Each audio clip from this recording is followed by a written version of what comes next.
What's up, everybody? I'm Jason Visenberg. And I'm Michael Visenberg. Welcome to Viseland. Boom. Thank you guys so much for tuning in, because this is actually our 53rd episode, meaning Michael was actually right last week. That was episode 52. We have been doing this for 52 plus now 1 weeks. So we've circled it, done a year, and we're going to run it back, obviously. And so we just wanted to say first, thank you guys so much for tuning in, for liking, subscribing, sharing, leaving reviews. We appreciate that so much. And we hope you love watching us on YouTube, or if you're not watching us, that you're listening to us on basically anywhere you can get your podcasts. So we want to start this episode off with a huge thank you, because we wouldn't be here if it wasn't for all of you. That and Jason, thank you for gaslighting me last week on our 52nd episode. And Yeah, I was off. It was a year and everything there. Thank you, man. We didn't have as big a celebration last time, but now we're here. We're celebrating. We should be counting episodes, but we decided not to. It's at a certain point. But you know what? We started this. It was a humble venture about a year ago. We talked about it for a long time, and then we finally. I would say our tenacity deserves commendation if it's only from us. But if anybody else wants to give it out, we're here too. Our arms can't get sore from patting ourselves on the back a lot. So that's something for everyone to consider. My arms are fine. Still have a lot more stamina there. But I have a quick story that I wanted to get to in terms of commendation and everything there.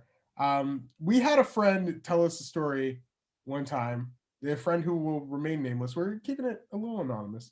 And he had commented on the fact that he had gone to a rental car service and then filled out a survey afterwards and felt that they had done an adequate job, but not above the I don't know, above and beyond. So he gave them an 8 out of 10. Now, giving somebody an 8 out of 10 in real life, like in school, that's fine. Okay, yeah. Usually, it's pretty good. However, in the terms of what we're known as, basically surveys on Yelp and for this rental car service and for corporate America and for the way that people view things now, you give them a 10 out of 10 if they've done a good job. That is where my friend was mistaken for what he had done. So anybody that can give us a 5 out of 5 on the review, it's something that just honestly, I hadn't really any knowledge about. I would never give an Uber driver who got me from point A to point B anything less than 5 stars. Yeah. I don't even remember ever giving less than a 10 out of 10 on a survey, or a 5 out of 5, or whatever the highest possible ranking is for an employee survey. I'm giving it. But I think the other important thing now is giving likes, giving everything, if you think the person's doing a good job. So if you think that Viseland is doing a good job and you are doing that for us, thank you so much. If you wanted to do that for us, we would be greatly, greatly appreciative. I find that through this year, we've gotten a lot more love. It seems like our episodes are getting more listens, and people are digging them. So we appreciate everybody that has. Thank you so much if you're a first-time listener. Thank you so much if you're a long-time listener. And I am just kind of impressed with us, Jason, that we got through an entire year and stuck to the same schedule that we've had. We either release on Wednesday, or one time we released a day early. But yeah, that was due to topical events. Yeah, we're hitting it on the nose Wednesday mornings. You can find our podcast brand new, and it's been a bit of fun year, and obviously we are at a very interesting part because playoffs are coming up super soon, and then of course that leads us into the draft. Maybe this summer we actually have a lot of draft content very soon. Yeah, maybe we get summer league this summer. We're getting summer league this summer. That's Good enough for happening. basketball, like outside chance at Olympics, probably not, but maybe there could be international play, but who knows what that NBA situation looks like. But TBT, we might get some TBT action. Viseland might care about the TBT. That's there's an all. outside chance of that. I'm gonna just give a little teaser. Ominous. Yeah. Yeah, ominous vibe. But yeah, we might care about the TBT this year. And if so, we will give you reasons as to why. But Absolutely. it's always fun, even if you're a college basketball fan, just be like, oh yeah, that's what that guy's doing. Okay, they're still out there. And even like Joe Johnson and some like ex-NBA guys that just still want to go out and hoop, like still think they can do it. Too far back. Because you were giving a perfect transition, Jason Visenberg, to our topic this week. We at Viseland have been pretty vocal about the fact that we would be open to there being no age limit, or like, an 18-year-old age limit. Basically, the renewal of the Prep to Pro program, we're intrigued by it, and we think that, it should probably be happening once again. It doesn't appear that it's going to happen. And then the other thing that I hear people mention a lot with that program, or if that were to happen, is the RSCI rankings, and usually saying like, oh, if this guy is number one in the RSCI, he'll probably be the number one pick. As we found, like with old rankings, like it happened a few times, but there were 3 times where a high schooler went number one. 2 times they were the consensus, like I would say almost like unanimous from all the scouting programs, number one. And that was LeBron James in 2003 and Dwight Howard in 2004. However, in 2001, the first time it happened, Kwame Brown, I think was I think he was around 6th or somewhere there. He wasn't the number one guy, whatever it was. And I actually think Usman Cisse, who ended up going in the second round of that draft, was ranked ahead of him in RSCI. Now, high school rankings and everything have changed quite a bit, but we wanted to go through this week and talk about the past like 10 years of basically guys who have been drafted already, and some guys from those RSCI rankings who might have tested the waters as high school players and were really highly ranked, and who through college and through whatever process they went through ended up being a lot lower ranked in the draft range, or maybe not even being drafted at all, and many of them with very short NBA stints. So yeah, we just wanted to go over that because the RSCI is definitely not a foolproof system. And I think even with a majority of people that are top ranked RSCI players being fairly high draft picks, many a time the guy who is number one in that ranking does not necessarily end up being the best player from that class. So yeah, we just kind of wanted to go over it and give I would say, like, basically give teams the benefit of the doubt as to, maybe having this year to evaluate, or yeah, like just saying that they were lucky at least to have this year to evaluate in these cases. No, definitely. It's been that change of like having that year. Cause if not, a lot of these guys, pretty good chance they would have gone straight to the NBA. Cause like, it's, some 2004, I think there were, 5 or 6 guys that went in the first round from a high school class. So it's not uncommon for a lot of guys to jump in at that time. So we will start it off. We're going back 10 years. So we're going to start it off in 2010. We got Josh Selby. He is ranked number 6 in the RSCI. Yeah, and Josh Selby was a very athletic point guard. He was to the point where I think so I think it was Rivals had him as the number 1 player in that entire class. Yes, they did. Which, judging from the rest of the RSCI, he was as high as 5th by. Scout and ESPN had him 5. Rivals had him 1, but Rivals is always like one of the not as reliable for Oh, damn. basketball. Shots fired, Jason. Generally, I mean, like following it over the years, it's kind of Yeah. And yeah, he also he won the McDonald's All-American dunk contest, had a good game in the McDonald's All-American game, was just considered like a really good scorer. And what happens when he gets to Kansas? well, Kansas, he starts with he commits to Tennessee, he signs with Kansas, goes to Kansas. Yeah. He has a 9-game suspension because he like had some thing with like Carmelo Anthony's business manager. They're friends, so basically he has to sit out 9 games and then pay like $4,607.58, the total of the quote inappropriate benefits that he received to the charity of his choice. So oddly specific. I mean, the suspension, whatever, you pick a number of games, but yeah, the amount very oddly specific, and also kind of weird to be like, hey, because you're good at basketball and someone gave you money, you now owe these other people money to a charity. Like, very strange, but obviously doesn't get your college career off on the right footing. It's like sitting out a number of games. Indeed.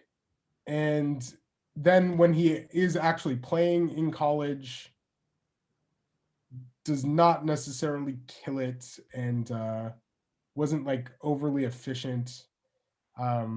Struggled shooting, most definitely, but he finishes shooting 36.2% from 3, but he also only shoots 31% in conference play, and doesn't shoot exceptionally well. Doesn't get to the free throw line a ton.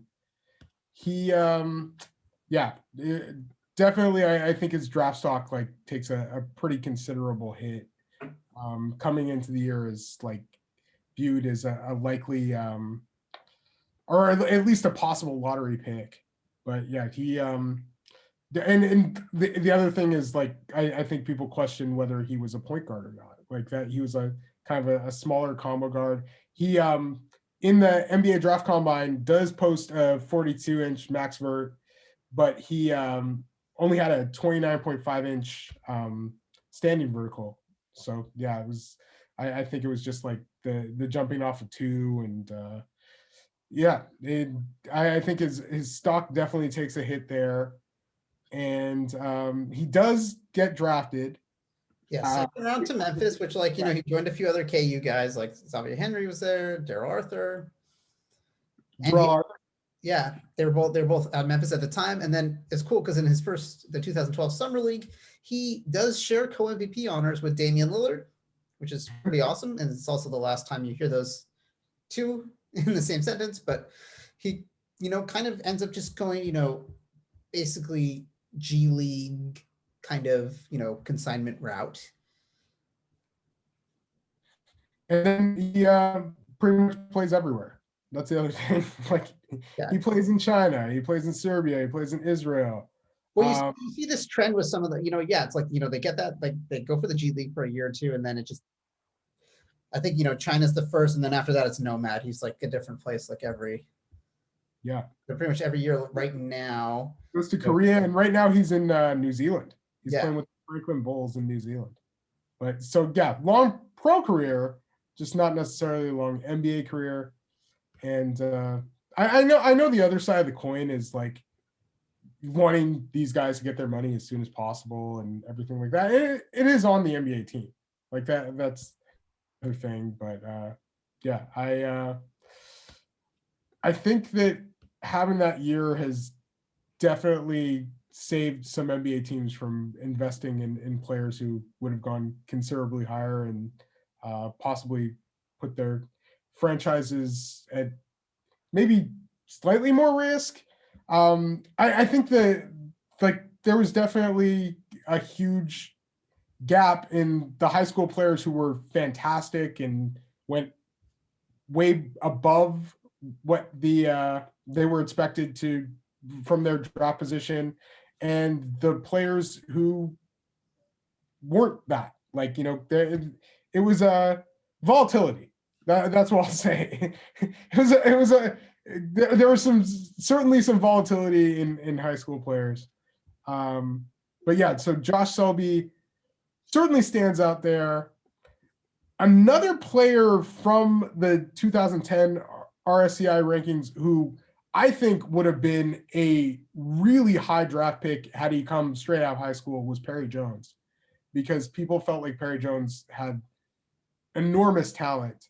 And I remember like Draft.net had an article on Perry, and I think like Rick Pitino had said he was like one of the most talented players like he had seen at like certain camp. And yeah, he was a very highly regarded player. People's champ Doug Gottlieb, I remember, I think even in his sophomore season, this was the 2012 NBA draft, it would have been, had Perry Jones number one, like a few games into the season. And this was after he had gotten waxed by Kevin Jones. And I remember like my jaw dropped to the floor with that ranking. And he does end up being a first round pick, but he hasn't had necessarily the longest NBA career. But moving on to 2011, the player that we wanted to highlight here was Quincy Miller. And with Quincy Miller, there definitely was the unfortunate aspect of him having the ACL injury. And but yeah, he was a forward. I would call him a combo forward, but I think a lot of people viewed him as a wing. And so he goes to Baylor. He is with Perry Jones, like they're seen as these two versatile, like top 10 10-ish guys. Yeah. Quincy Miller finishes fifth in his class. At certain points, I remember Draft.net had their high school rankings come out, and he was number one. And this was, I think, going into his senior season. He had crushed Pangos camp. Like a really intriguing guy. He was about 6'10", had I think 7'1" or so wingspan, and he had some ball skills, had some shooting ability. But yeah, I would say, left a little to be desired during his 1 year at Baylor.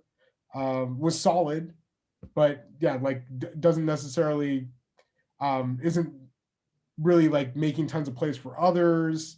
The shooting was pretty, I would say, mostly miss, but yeah, it doesn't even have like a high 3-point attempt rate. Shoots pretty well from the free throw line, but yeah, like doesn't necessarily like crush it during his single year at Baylor. And yeah, I think he was certainly somebody that would have gotten a ton of intrigue coming out of high school.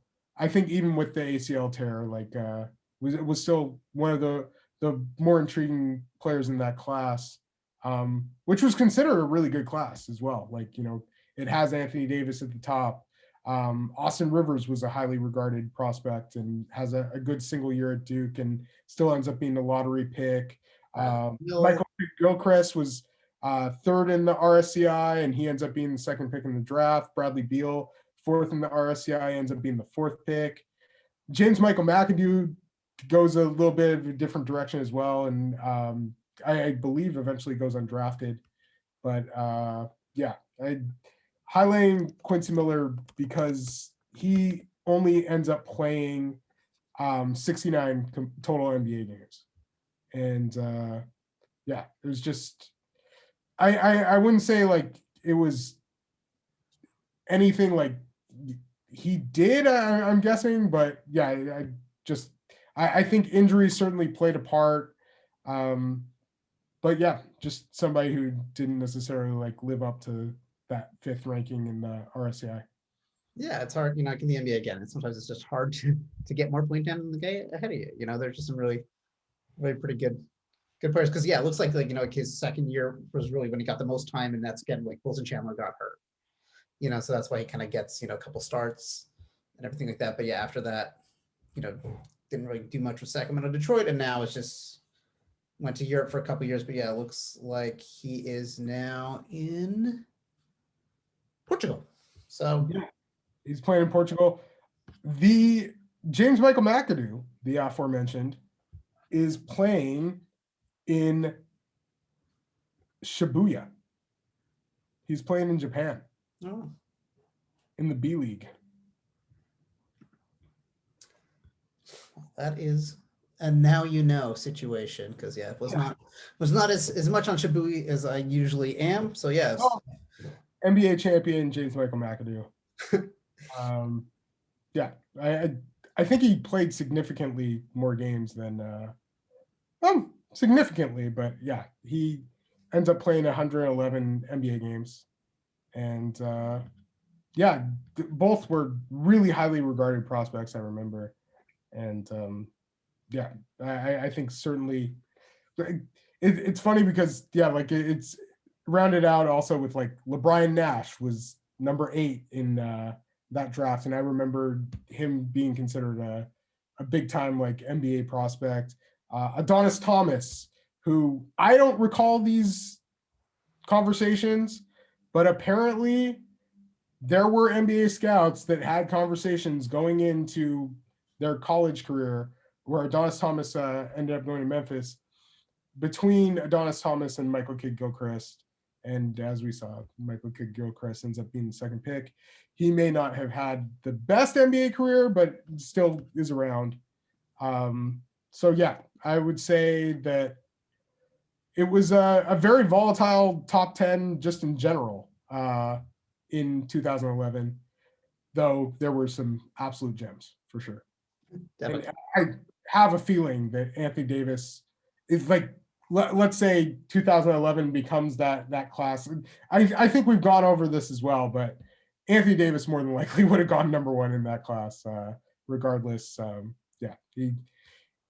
Even though I think Andre Drummond I guess comes in late, but I think Anthony Davis still would have been the favorite to be the number 1 player, even over like a player like Kyrie Irving that year before. But that is a little past hindsight, I guess. But Anthony Davis is that dude.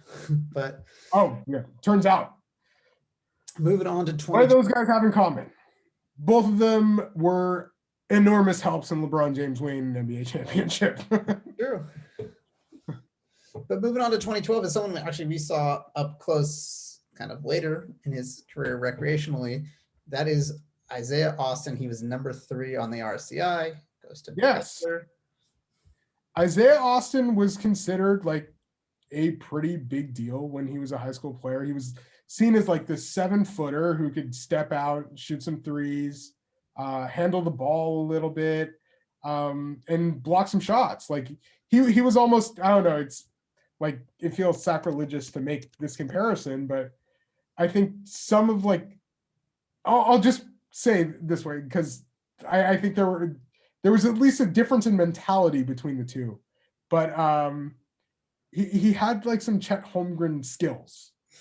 I'll say Chet Holmgren skills and Chet Holmgren, I don't know, very little else. But certainly, if you go and you watch Isaiah Austin highlight videos and everything like that, people were blown away. The one thing I remember of Isaiah Austin is Andre Drummond, right before he decides to reclassify back to his original class. He was a young draftee, but it was technically back to his original class. He has a video, or no, it wasn't a video. It was a picture. It was a picture, and I remember having this picture, and I think it was like my background screen on my laptop for a while, and it was Andre and Isaiah, like a defenseless Isaiah Austin, like going like this and like everything, and Andre just slamming on him, because Andre was considered a pretty big deal as a high school prospect as well, and was kind of a fun prospect, and at times can be a fun NBA player, at times not so much. Yeah. But Isaiah Austin was a pretty big deal, as I've mentioned in the past.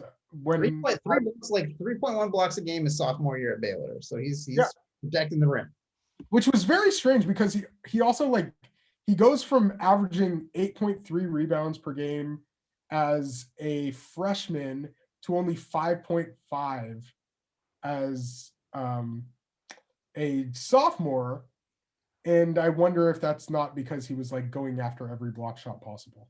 But Yeah, well, that is an interesting thing could have to been. continue. Consider with that stat. I think Baylor, no, they were still a pretty good team. Yeah. Like they weren't as good as the year before. Or no, they were better than, oh God. What do I remember? But yeah, they were, they still do go to the Sweet 16. But what the unfortunate thing that happens with Isaiah Austin and I honestly, like his draft stock wasn't anything incredible anyway. Like I think even after his freshman year, like there was a reason he came back for his sophomore year. There were question marks about his strength playing in the NBA, like exactly what position he plays and everything there. His uncle was Ike Austin, who played for Miami and was in the NBA for quite a while. But there was some question marks around Isaiah Austin, and then it turns out that he has Marfan syndrome, and basically, like, I don't know exactly why and like everything behind it. I think it was just like a liability's sake. I'm not completely sure because you'll see later there's another prospect who has Marfan syndrome who basically is then like not draftable or like pulls out of the NBA draft or anything. It was almost like they basically went into retirement, but even this player has come out and started playing again, and that's Jonathan John from France. And he was 7'2", considered like probably like mid first to like late first round pick only a couple years ago. And he's, I think, now playing basketball again. As we see with Isaiah Austin, what happens with him after he announces the Marfan syndrome, obviously a lot of people are devastated by the news and devastated for him, considering that he was on the precipice of, I think he certainly would have been drafted, most likely in the second round, probably like mid to late. And what the NBA does is they draft Isaiah Austin on draft night. Yeah, like they give him like an honor between like 15th and 16th pick. And he got to come up on stage, shake out himself. It's a pretty touching moment. A lot of tears in the yeah, because again, like, was he the first pick? No, but he was someone that had a chance to get in the league and at least put himself out there. But had a lot of scouts very interested. Definitely tons of scouts going to his games, and obviously Baylor had other prospects as well. But yeah, like he was somebody who was highly regarded, and he was at least unique. And we end up seeing him, like, it was pretty surprising. It was a run in Santa Monica, California, and like there were Nick Young showed up. It was summer 2016. Yeah, and Trey Burke was there at the end. Like he didn't play in any of the games because he had an injury, but he was like shooting around. So there's a lot of guys that were like on that like NCAA level, and then if NBA guys sprinkled in, and the minute you walk in the gym and you see someone of Isaiah Austin's size, like that automatically like sticks out to you. He's a very ginormous individual. He was the tallest person there by quite a bit. Because there are guys that are like 6'5", 6'6", and doing the kind of like wing stuff that he normally would be doing. He was handling the ball. He was shooting 3-pointers. Would I say he dominated the scrimmage? No, but was he at least a focal point of it? He certainly was one of the something different for sure. Like as a big guy. But and so in 2016 he's able to, I guess, get the diagnosis or what to play professionally. And he ends up going on to play. He's been playing since 2017. He's still out there playing, but it's unfortunately not at the NBA level, and probably that physicality is probably not in the cards for him. Mm-hmm. Yep, he was playing in Mexico as of recently, and spent some time in China. So yeah, at least he did have the ability to play professional basketball. But certainly, even beyond the Marfan diagnosis, everything like that, it was pretty immediately evident that he wasn't necessarily like the lottery level prospect that he was viewed as a high school player. Obviously, when he was ranked fourth in the RCI. Oh no, he actually wasn't even ranked fourth. He was tied for third Yeah. with Kyle Anderson. And the guy right after him, Steven Adams, and then the player right after him, Anthony Bennett. Who ends up going on the seventh ranked player, Caleb Tarczewski, the eighth ranked Alex Poitras. 9, Marcus Smart. That's the money move. Yeah. Yeah. So again, these aren't set in, as we said, they're not set in stone for the draft. And yeah, and my other point is that like when scouts view these players, much like draft Twitter, much like any high school ranking individual, they have different opinions. And I don't think every team necessarily goes by the RSCIN on all of these guys.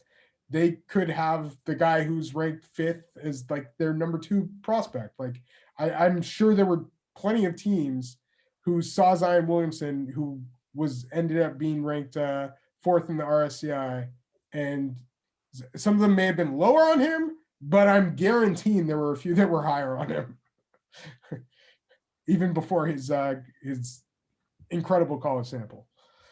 So yeah. 2013, we go to number 7 on the RCI. It's Chris Walker. He goes to Florida. Out of high school, he does win the Powerade Jam Fest. He beats Wiggins, Parker, which is okay, but Aaron Gordon as well, one of the all-time slam dunk contest competitors. Yeah, Chris Walker was somebody that I think was considered like he had this. He just looked like a basketball player. Like that was the main thing with him. Looked like a basketball player, could run pretty well in a straight line, was very athletic. I think the level of basketball he played in high school wasn't amazing.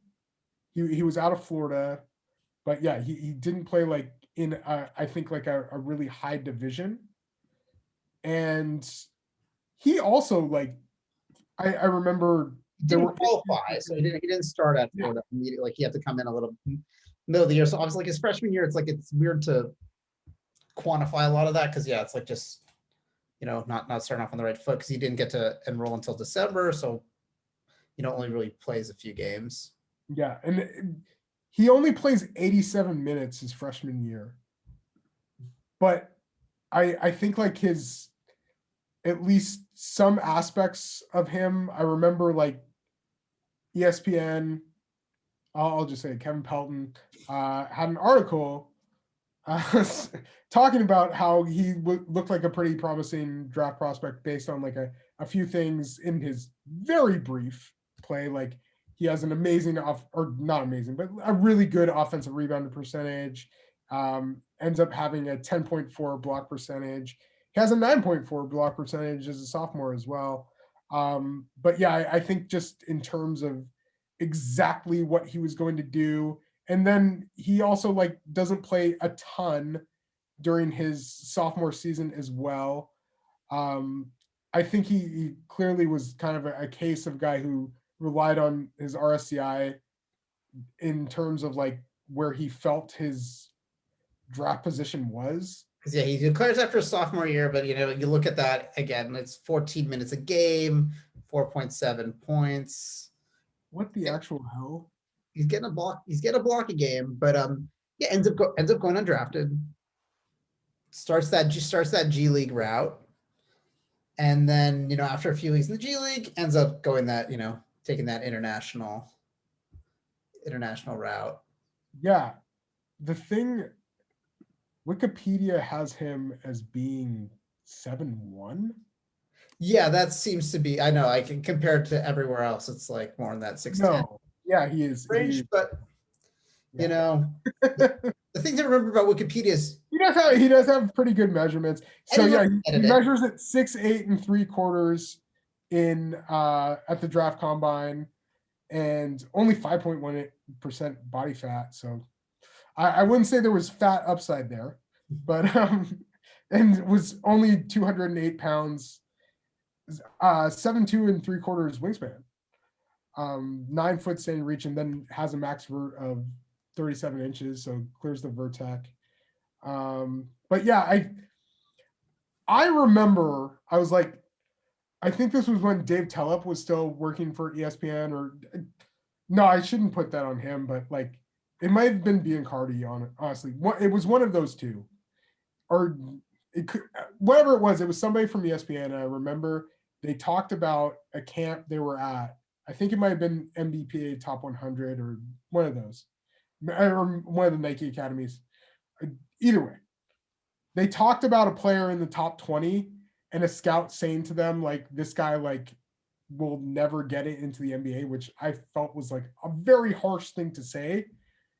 And at the time, Chris Walker was ranked very high. And I remember thinking to myself, I'm like, are they talking about Chris Walker?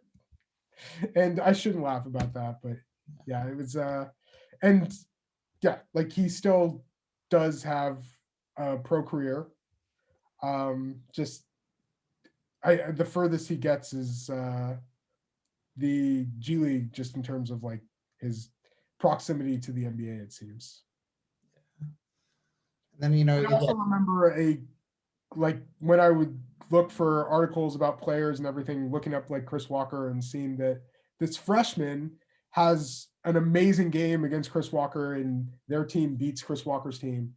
And that freshman, ladies and gentlemen, was eventual Florida State fan favorite Trent Forrest, who I believe has found his way onto an NBA roster.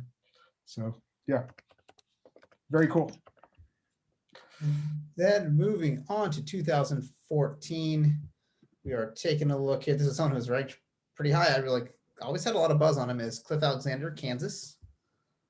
Yes, Cliff Alexander was somebody who had a tremendous amount of buzz throughout high school. He didn't start his basketball till like 8th grade, and then by his freshman year, he's like great. But he just had like a man's body. And then the other thing was he had like this like Jason Maxiell-esque like difference between his height and his wingspan. Like, I don't think he was that much taller than 6'8" in shoes. But he had monster long arms, was great on the glass. And then I think just like around the basket in high school was somebody who was really tough to stop. Just dominated like tons of camps. Yeah, I think at least looked pretty good through the All-Star circuit. I only got to see him in person at the Nike Hoop Summit. And the thing that I noticed initially with him is, one, he has good vertical athleticism. The other aspects of his athleticism were things I was a tad worried about, but still felt like in a class that didn't necessarily like have tons of standouts, he still looked like one of the better players there. And I remember like watching like the footwork drills and everything like that. And then for whatever reason, he released this like workout video of him where it like just didn't seem like he was going hard. And I was like, why did they release this? Like, it wasn't the best look as far as like the pitch. And he gets to Kansas, and I think he's just like the proof was that he was a very raw player. And while they had like tremendous success the year before with a guy who was a very raw player and just had like insane athletic ability and agility and like natural talent in Joel Embiid, it didn't go the same way with Cliff Alexander. And yeah, like not to mention that he has eligibility issues as well, I think.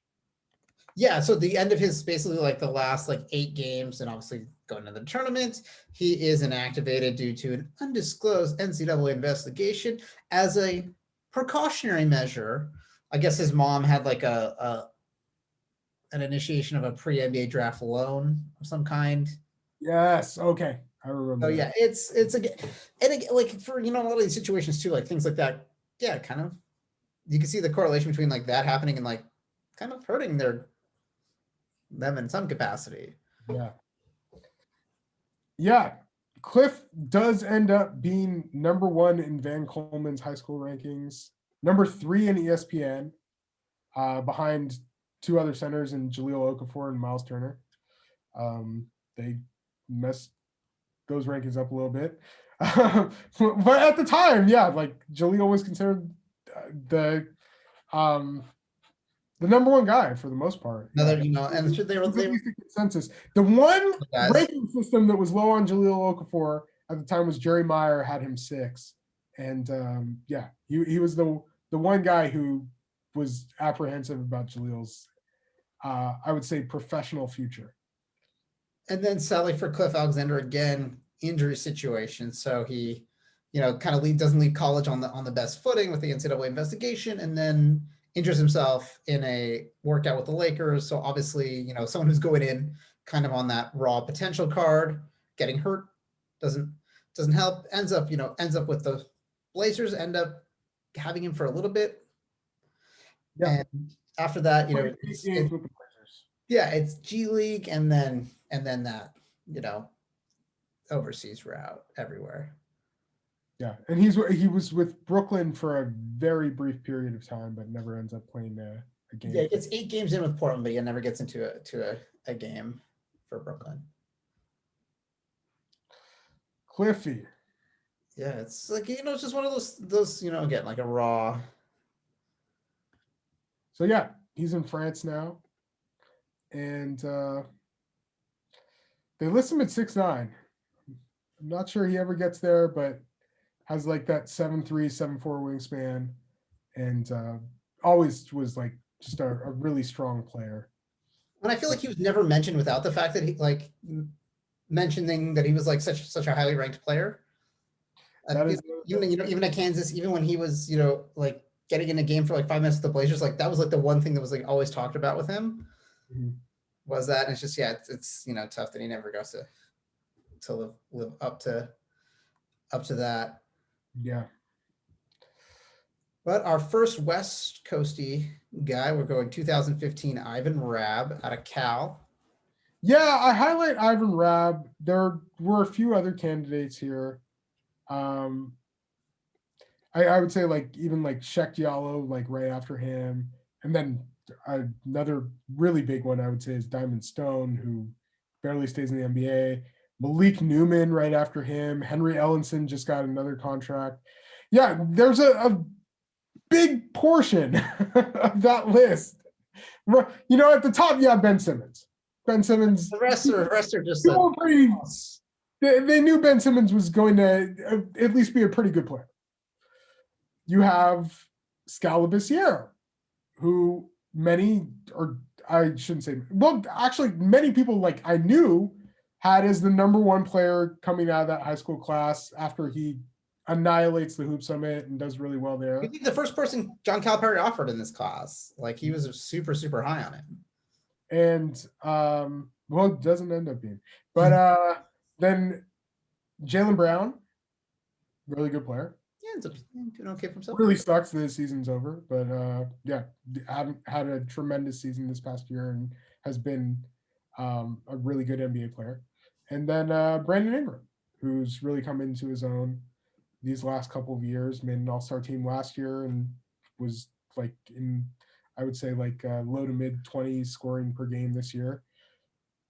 So right after that, you have Ivan Rabb, and Ivan Rabb at a time was considered the number one, like very early on. I remember this was at Nike Skills Academy. He goes up against Diamond Stone and gets the better of Diamond Stone. And people are thinking like Ivan Rabb may be like the best player in this high school class very early on. Like early rankings don't always stay the same. So Ivan Rabb really up there in the beginning. I would say like by his senior year, some of the luster was wearing off. Like he was still considered a pretty highly regarded prospect. He doesn't have an amazing Hoop Summit week.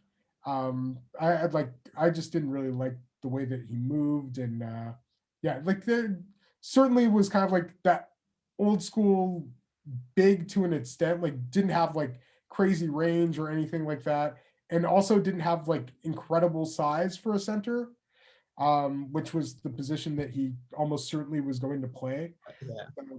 He was, I would say, a little bit of a tweener. Funny enough, Diamond Stone, I guess he was an Under Armour guy and signed with Maryland, but he had played with USA basketball like on many occasions and like does really well in FIBA youth competition. But those guys were considered like pretty highly regarded high school players. Would they have been like first round picks or anything like that through like the draft process out of high school? I'm not completely sure, but I think they at least would have been considered. And Ivan Rabb ends up being he does go back to Cal. Yeah, so he ends up like he's all Pac-12 freshman, but then he ends up deciding to come back for that second year. And again, like he is statistically, improvement is there in his second year at Cal. Still not like the most dominant player, but he was good. He's getting 14 and 10. Yeah, getting 14 and 10. I mean, that's all. I'll take that from a college big guy. But like defense, like things like that. Like wasn't creating tons of events or anything like that. With Diamond Stone, he does leave after his freshman year. And he has a fine freshman season. Nothing really to like write home about. But then, like he was another guy where he was a big guy. He wasn't very athletic. And you just kind of wondered, like, while he was big, like, was he like NBA big to play center? And also like kind of like that more like classic, like throwback center, I would say. Yeah, I think that's like one thing that we see is like that shifting of like what the center position is and needs to be able to do. So Diamond ends up going 40th in the draft in 2016. And then Ivan goes 35th in 2017. And that is what at a time was considered like this big deal freshman. I think they were rising sophomores like matchup. Ends up being like two guys who have kind of like, I don't know. I think Ivan certainly played more NBA games, but I shouldn't say like cups of coffee in the NBA. Yeah, because Ivan did 85 games, but don't have like long, drawn out NBA careers, basically. Yeah. No, definitely kind of ended up getting buried in that Memphis front court. He plays a little bit for has assignments with the hustle, but then 2019, he gets waived and then he ends up, I think Delaware Blue Coats is who he's playing for, so that's a G League. So he's still currently in the G League. So again, dreams not over, but obviously after not being in the NBA for 2 years, it starts looking a little less likely you're going to get that call up. But a guy from that class who was another player who very early on was in the running for number one player was Malik Newman, who literally had a cup of coffee in the NBA. Like if you go on Basketball Reference, they have cups of coffees, which are guys that played one game. And Malik played one game for the Cavs in 2020 and made a couple free throws. But man, there was a time where like, you considered like him to be kind of like this Tyreek Evans like prospect. His dad, Horatio Webster, was like 6'7" or so, and Malik kind of tops out at like maybe like 6'4" in shoes, probably less. But he was really quick. Like I even remember he like goes to Steph Curry camp and like sits down with Steph, and Steph's like giving him props on how quick he is and like his pull-up shooting and stuff like that. And just unfortunately hasn't really stuck around in the NBA. But he was a player that was very enjoyable to watch in high school. And there was a certain high school evaluator who I remember said something that I thought was pretty messed up at the time about him when he was like in 8th grade, I think, like, saying he'll like never lead a team to a championship or something asinine and ridiculous. And turns out that it's possible that it is true, but nonetheless, Yeah, it's not thing to say about a kid. it's not uplifting. Yeah, it's No. just like could be factual, but it's not. Yeah, it's not like you're not helping anybody out there. But Yeah, like, all the pressure that must have been on at that young of an age. no, totally. It's tough, and obviously, like looking, if you look at the RCI, like over time, yeah, there's definitely a lot of names. If you're just a casual fan, that you'd go through, you'd be like, who are these people? Yeah, Just because they're ranked high, it's like it happens through, sometimes they don't even have the best college careers, and then NBA. But coming up in the next year, 2016, which was like a pretty decent, high school class when you really really good. about it, get a few pretty big names. But coming in number 2 on the RCI, somebody who ESPN had number 1 at the end of the year. Yeah. Oh man, he was like a really, really high level, or considered to be a high level prospect. And yeah, Harry Giles ends up at Duke. But yeah, you look at those next 2 guys, right? Well, like 4, 5, 6. Yeah, they're really like after him. It's a really good RCI. Like it was hard to choose Harry because but if you're thinking about it, Harry, like if this was just coming out of high school, like Harry Giles would have been in the mix for a top 5 pick if he was just like straight up coming out of high school. Because you got Lonzo and Tatum are the next.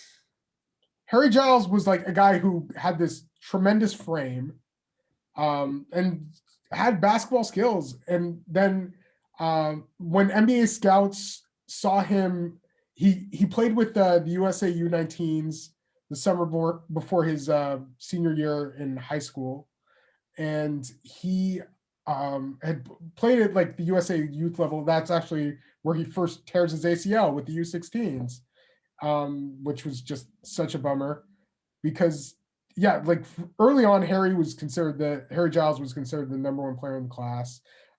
This like 6'10" guy, had some ball skills, had some basketball acumen. Like to this day, he's still like a really good passer, can do good things, like was a good rebounder, and at least liked taking shots. That was the one thing. Like he didn't necessarily like strive as an outside shooter, but he would take them. You love doing, sometimes passion is great, Yeah, exactly. Like I had a friend who worked like with him, like, and was trying to show him like the analytics of taking certain shots, and Harry being like, "Nah, I still like taking them."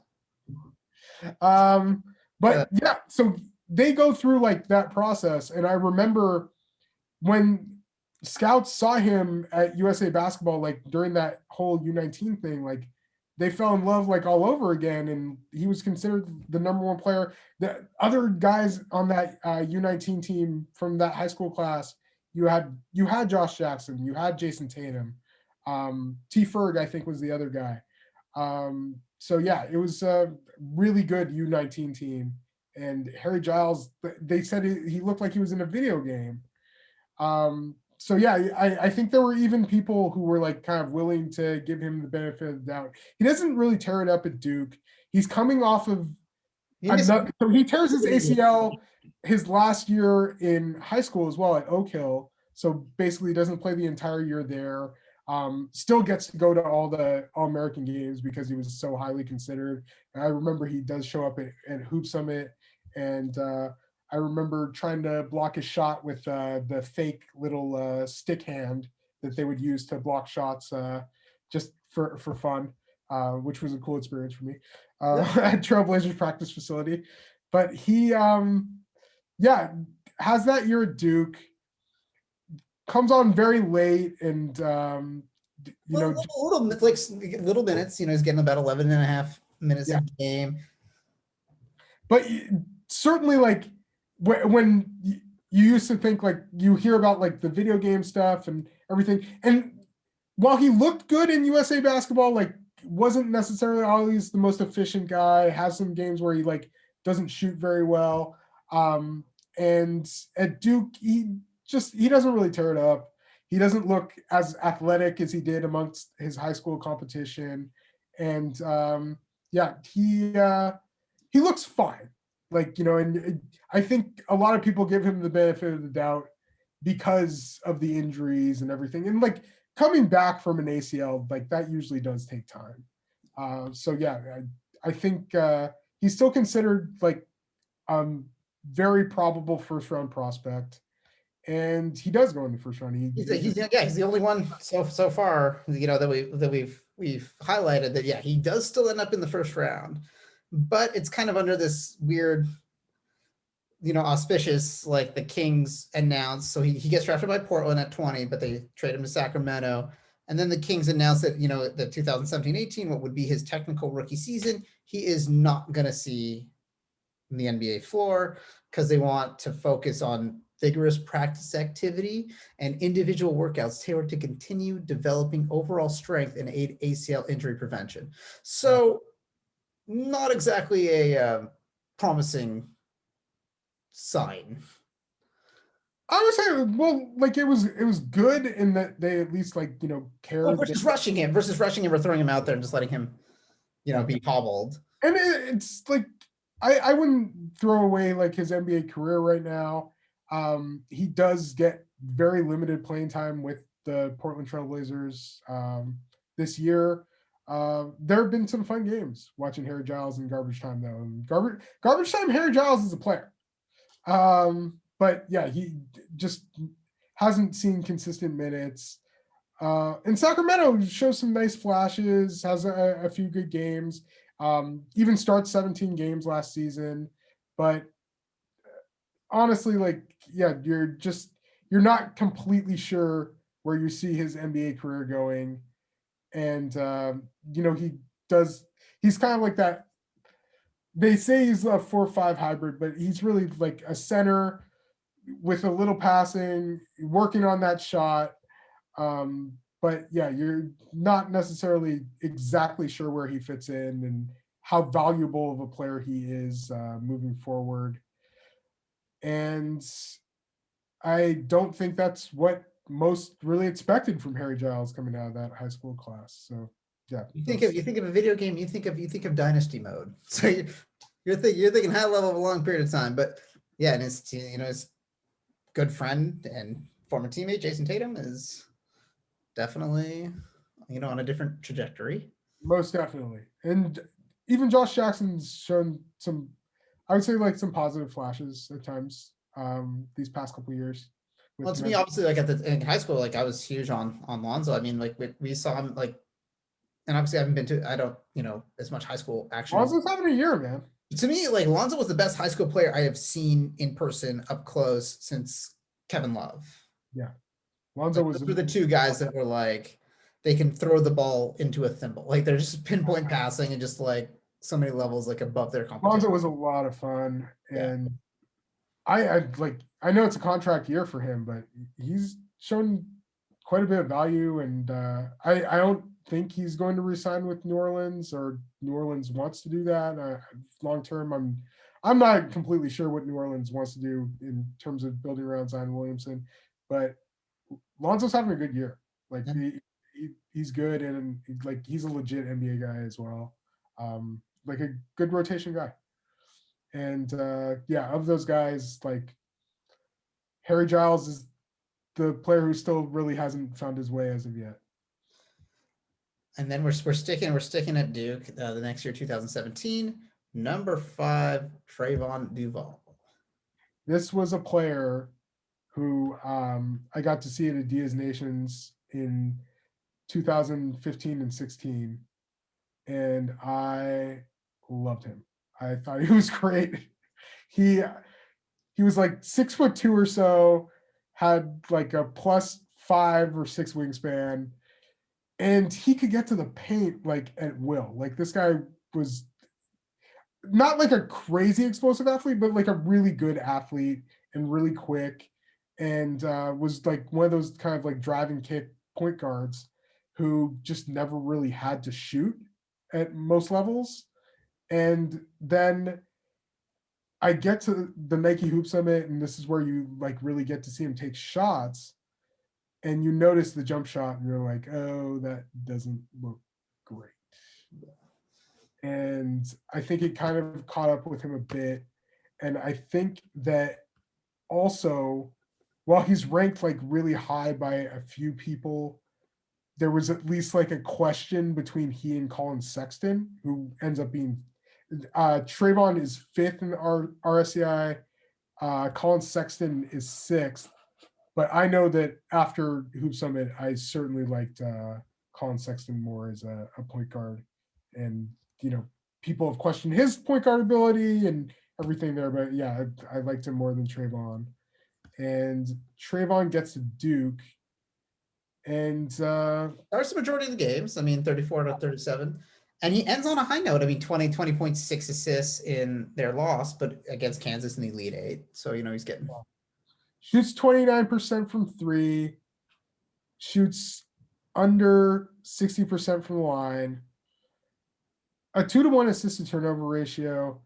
But yeah, like the major questions are like, he's not necessarily like a crazy straight line or vertical athlete by NBA standards, and the shooting, like that was a huge thing. Shooting stuff for a point guard in the league today, right? But he's also, it's sad too, because he's also the first Duke player to go one and done and go undrafted. Yeah. Yeah. So and I was surprised he went undrafted. I really was. Like I knew it was a possibility. I was definitely surprised that somebody didn't give him or didn't take him.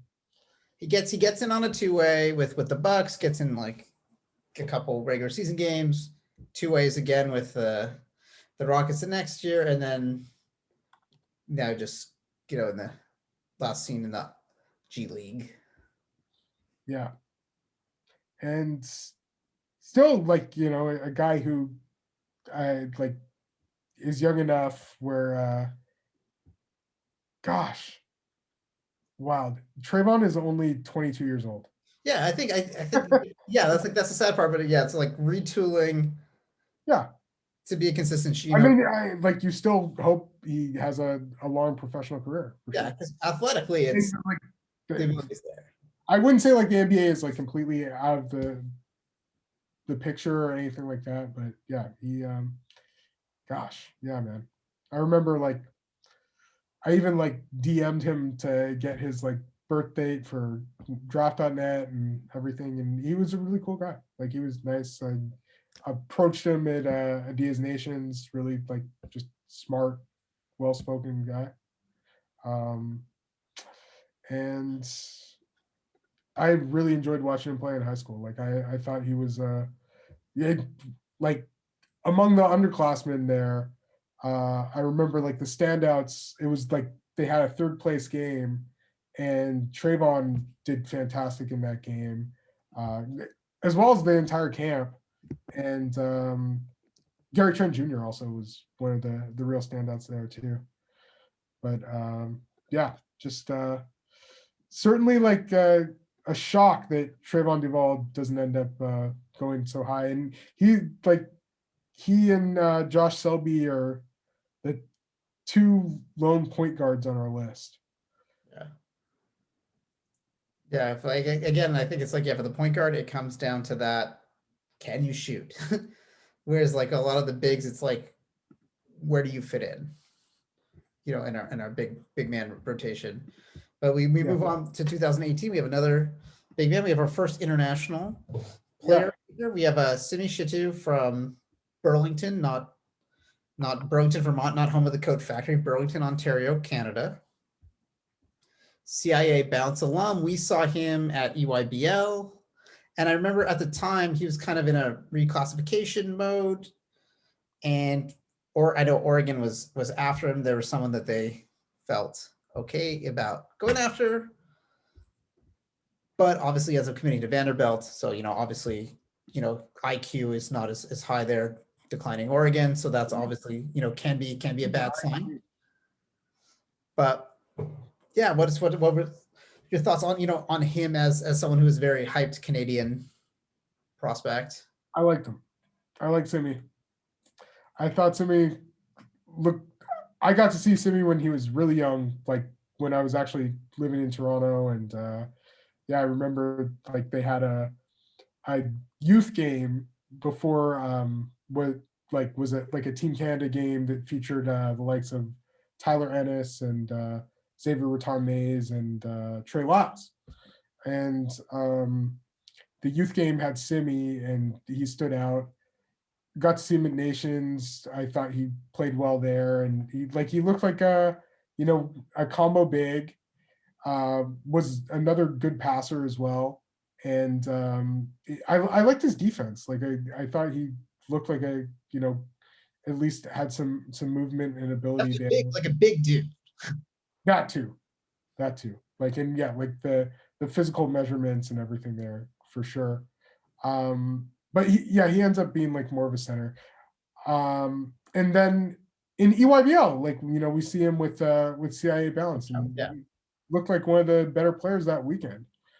And ends up being the 10th ranked guy in the RSCI. And yeah, just at Vanderbilt, very up and down. Well, Darius Garland goes out, so it's like you kind of miss. Oh, and Simi definitely like had injuries as well. Like so he's actually the thing with Simi too, and I think there are like a couple of different possibilities. And he had played for Canada and was involved with Canada. I hear that he is either going to play. So he was born in England, and then I think that he also is of Nigerian descent. So he has a few options for playing international basketball. And yeah, at Vanderbilt, I think there are a few things that stand out as kind of like red flags. One is that, like they have a really tough season without Darius Garland. The other is like the amount of turnovers he has, and then like really like pretty low block and steal percentages from Simi, who didn't necessarily like live up to my defensive billing, and not a very good offensive rebounder either. Yeah, he just definitely like has a few red flags that season at Vanderbilt after having like what looked like a pretty promising start. And I think like it's kind of gone accordingly, in that he does not end up getting drafted, and has yet to play in the NBA. Though I had heard his name like kind of like rolling around lately, but yeah, I guess still hasn't been picked up as of yet. Yeah, he's playing for Westchester Knicks in the G League, but yeah, still hasn't made his NBA. Yeah, two-way? No, so the Bulls, like it doesn't show a two-way. It just says he was waived in training camp and then assigned to the Bulls NBA G League affiliate. No, man, he got a two-way With the Bulls? Yeah, with Knicks. Oh, nice. Good on him. Yeah. So yeah, I had heard that recently. Yeah. So that's good. I mean, I guess still a possibility. But yeah, like I think he would have been somebody that like the NBA certainly would have looked at. I think the injuries out of high school would have been a concern, like even more so than a guy who had like the track record and was like as high up as Harry Giles. But yeah, Simi, hoping it makes it to the NBA. That would be pretty fantastic. Yeah, and again, this is like year 2 post collegiate. Yeah, like these last few guys are so yeah, so they're still like he's still in the thick of Trayvon being 22 is like wow. Like, yeah, that's crazy. So like he's still in the talks. And then 2019 we have number 11 in the RCI, Kahlil Whitney. Kentucky. Yes. Khalil Whitney was a guy who was number 11 RSCI, and like I think the NBA was really intrigued. Like he goes to the Nike camp like the year before he gets to Kentucky, or like the summer before he gets to Kentucky, and he does really well there against like some NBA players. He was somebody who his dad is built like a tank too. Like I remember at USA Basketball, his dad is there, and like he looks like he could be like an NFL wide receiver. And Kahlil is like, 6'6", 6'7", long arms, and really like athletic. Has some ball skills, can kind of create his own shot. The key was making those shots, and then the other thing was like his ability to create for others, or like, I always like I kind of always remember like the description of him was being like this kind of like point forward kind of guy, and that wasn't him. He was a scoring forward like through and through. And he gets to Kentucky and kind of struggles with doing that. And like you kind of see him, rather than being like a combo wing, being like a 4. And yeah. And he ends up leaving Kentucky during the middle of the year. Yeah. And like just straight up goes pro. Yeah. Like, yeah, that doesn't even like, I think there were thoughts of him possibly transferring, but yeah, he just ends up going pro. And while, there are still kind of like rumors that there's some interest in him possibly, getting drafted in the second round or anything like that. It doesn't end up happening. And he is currently on Exhibit 10 with the Greensboro Swarm. But Yeah, that was under the Hornets. So yeah, he signs his Exhibit 10 with the Hornets. So that puts him in the affiliate. Yeah. I mean, again, he's only 1 year out, but it's tough. I think definitely, he didn't see a lot of time in college and then kind of leaving due to that. Kind of not ideal. Yeah. And he was actually waived by the Hornets as well. But I think he's still with the Swarm. Yeah, just I think it was kind of like a bit of the high school hype machine. I think he had done well in EYBL, but like the really low assist numbers, and like I think like the kind of like negative assist to turnover ratio, along with like the shooting concerns were pretty big there.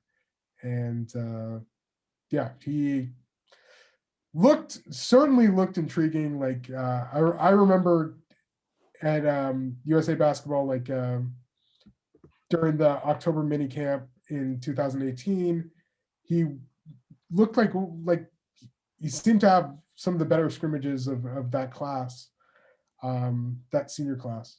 But he there were question marks from many of draft Twitter person like entering college, and they turned out to be pretty correct. And yeah, it'll be still really young guy, definitely has a chance. Just somebody that wanted to mention, because I think there was like some there if there was a situation where he came in out of high school, like there might have been like some lottery buzz, honestly. Yeah, that's the interesting part about it is, yeah, like sometimes it's the gamble pays off, like that's for sure. That's why, for both ways, sometimes the gamble works off for the league, making the player wait a year, and then, teams not spending a pick on someone who doesn't materialize. But then sometimes for players, like you get that lottery guaranteed deal, and then you go to college and it kind of just doesn't materialize. And I like in the point of PD Webb, who just had a great piece about pre-drafting on his Patreon as well as on Pro Insight. Like sometimes the RSCI kind of plays against certain players, and like if they weren't ranked high and they show a lot of promise as a freshman, they'll go back to college rather than go into the NBA early and possibly like, have like a promise or somebody being like, okay, we can work with you and develop you on these really great skills that you've shown so far. So yeah. It certainly was like, I would say like this episode was a bit of a bummer of sorts with some of these players, but it's always great to kind of like see what these guys are up to now. I think and it's a lot of perspective. how many of them like are playing pro basketball. It's a lot of like perspective on, scenarios. Yeah. And yeah, like we'll say one thing. None of them like peaked in high school, and like a lot of them have had very successful professional basketball careers. Just maybe not exactly what they had envisioned, but anybody that plays pro basketball and you're getting paid and it's your job, and you're still doing it after all these years, Like doing, yeah. No, totally. And like you can have insanely fulfilling careers playing overseas. absolutely. Personally, financially, however you want to look at it. Like, I mean, there are good ways about it. For sure. Shout out to everybody making money playing basketball. And especially right at this moment, like playing overseas might be tough because maybe you haven't gotten to come back home, in quite some time. So definitely appreciate, and I like watching some of the, like when the EuroLeague stuff gets on. Like NBA TV used to do a better job at some of the, like the EuroLeague finals. Yeah, man. They used to start putting that on, but we don't get to watch enough because again, like we mentioned way earlier with TBT, and sometimes I just like watching games and being like, oh yeah, that guy. I like watching the EuroLeague because it's like crazy high level basketball, and then once you get to the EuroLeague like Final Four, like that's. Well, it also has like the marbles too. It also has kind of the noise games for all the marbles, and it kind of has like sometimes like the noise and intensity factor of like college or even like high school. Like high school state level, like we're just going crazy. Yeah, way more so. Yeah, like people are just fanatical. Is oh my god, like it's like a soccer stadium. Like like it. Oh man, get some vuvuzela action. Insane. I remember like Olympiacos versus Panathinaikos, and like I think every single one of those games like ended up being like kind of like posted short because at the end like the fans went freaking insane. So yeah, crazy stuff going on over there, and always one of my dreams to go to some EuroLeague games. So if you want to pay to have us come out to a EuroLeague game so we could watch it with you, definitely drop us a comment because we'd love to fly first class anywhere that you'd want to pay for us to do so. Don't make me have to pay myself. But thank you guys so much for tuning in. If you as we mentioned earlier, we appreciate every like, subscribe that we've gotten, and so if you do have any friends that are basketball fans, fanatics like yourself, share out the podcast. You can drop us a review. That helps as well a ton. If you want to let us know, how you feel, comments are always great. We love engaging with other basketball fans. And if you want to follow myself on Twitter, you can do so. I'm at Visenberg. If you want to follow Michael, he's at NBA Draft Mikey B. If you want to follow the both of us at once, get a 2-for-1 shot. That is at Viseland. And again, subscribe on YouTube, and you can find us anywhere you can find your podcasts. Shout out to Pro Insight. Just went over 3,000 on Instagram, and tons of great content on that show as well. I did a couple podcasts last week with Locked On NBA Draft with Rafael Barlow. Highly suggest you listen to his show just in general. He just had Mike on, and I guess there's another combine in the works. It looks like there is set to be one in Tampa Bay, and then he's doing one in Myrtle Beach that hopefully goes down, and that would be amazing because they both sound really cool. And then I did one with the Trailcasters. That's Keith Feltner Smith and Abdulqualis Muhammad, and we just kind of talk Trailblazers and the NBA in general.